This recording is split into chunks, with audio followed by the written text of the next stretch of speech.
Friday. Today we are reading a great book called Lost on a Mountain in Maine.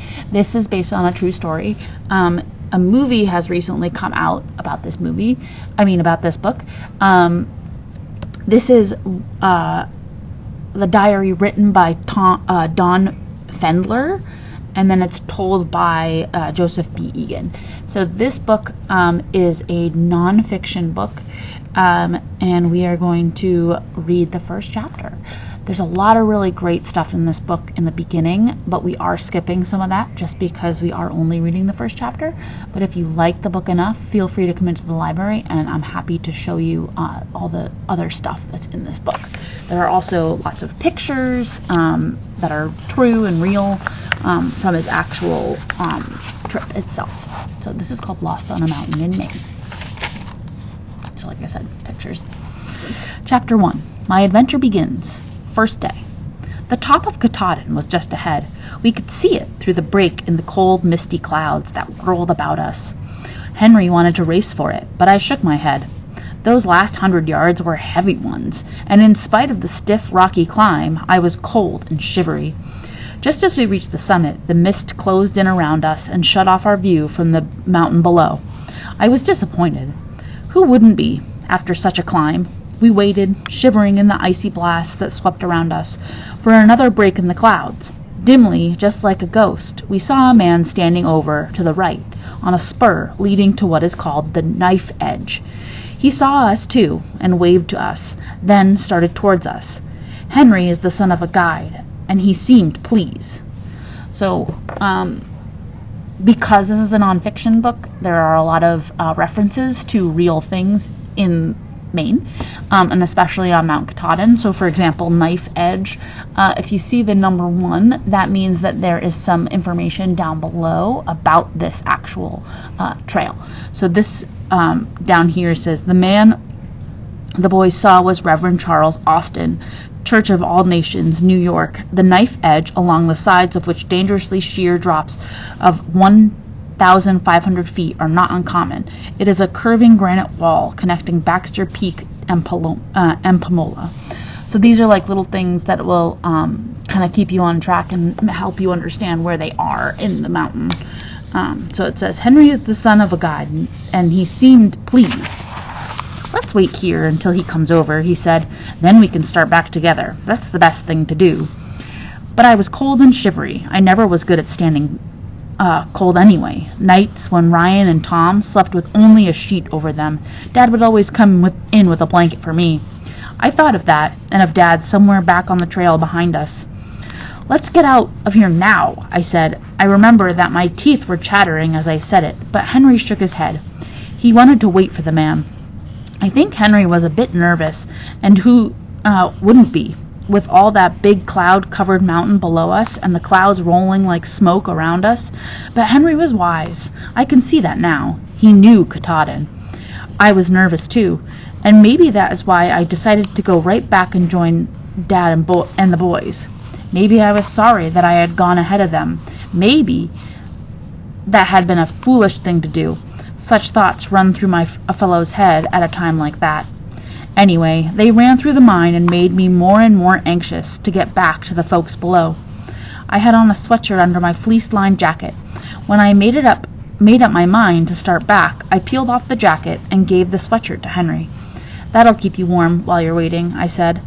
But I'm going back right now. I'll tell Dad you and the man are coming down soon. Henry said I was foolish and tried to stop me, but I knew I was all right. I guess I thought I knew more than he did, for I only shrugged my shoulders and laughed at him. Just then, an extra heavy cloud rolled in around us. I thought of people being lost in clouds and getting off the trail, and maybe that hurried me a little as I pulled up my fleece-lined reefer about my neck and started down. Boy, I can see now what a mistake that was. A fellow just plain dumb, who laughs at people who know more than he does. The clouds were like gray smoke and shut Henry from me before I had gone a dozen yards. The going was very rough, and the trail wound in and around huge rocks. It hadn't seemed so awfully rough on the way up. I mean, the last 100 yards. But then you climbed slowly. While going down, you could make better time. I hadn't gone far before I noticed that the trail led me up to the rocks that I had to climb over, like a squirrel. That seemed funny to me, but I went on just the same, because a fellow forgets easily, and I figured going down was different anyway. Nobody can really understand how rough the going is up there, until he has tried the hunt trail in a mist. I suppose Henry would laugh at me for saying so.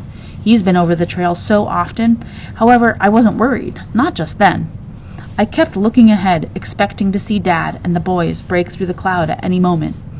Everything looks different in the clouds. You think you see a man, and he turns out to only be a rock. It kind of scares a fellow, especially when you're alone and awfully cold. When I had gone quite a distance over the rocks, far enough, I thought, to be down on the plateau, I stopped and looked around. I couldn't see anything that looked like a trail. I couldn't find a single spot of a white paint. I thought I must be down on the plateau, but could not be sure. There are plenty of huge rocks on the plateau, but the trail winds in and out around them.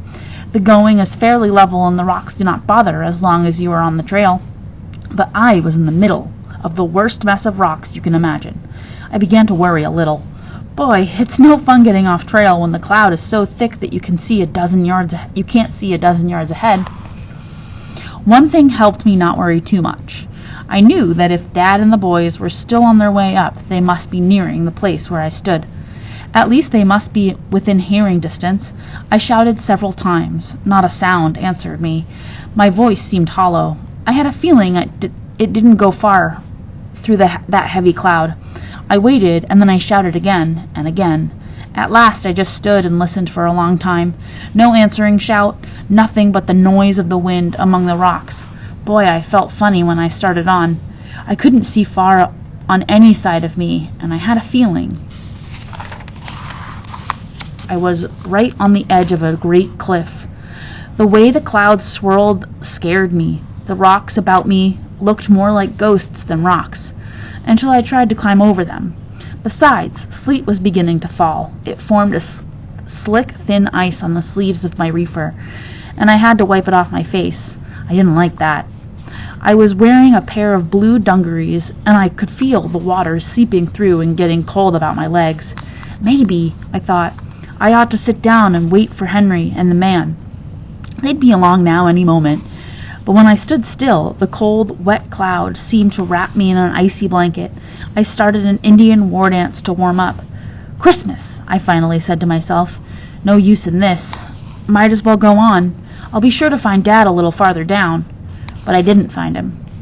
And the going grew rougher and rougher. So these are some pictures in here, like I said earlier. And then there's chapter 2. So this is a great book. If you are ever interested in more of a nonfiction and kind of a survival story as well, come on to the library and I'm more than happy to help you find it. Well, this has been it for First Chapter Friday, but I will see you next week, and I hope we'll see you then. All right, bye.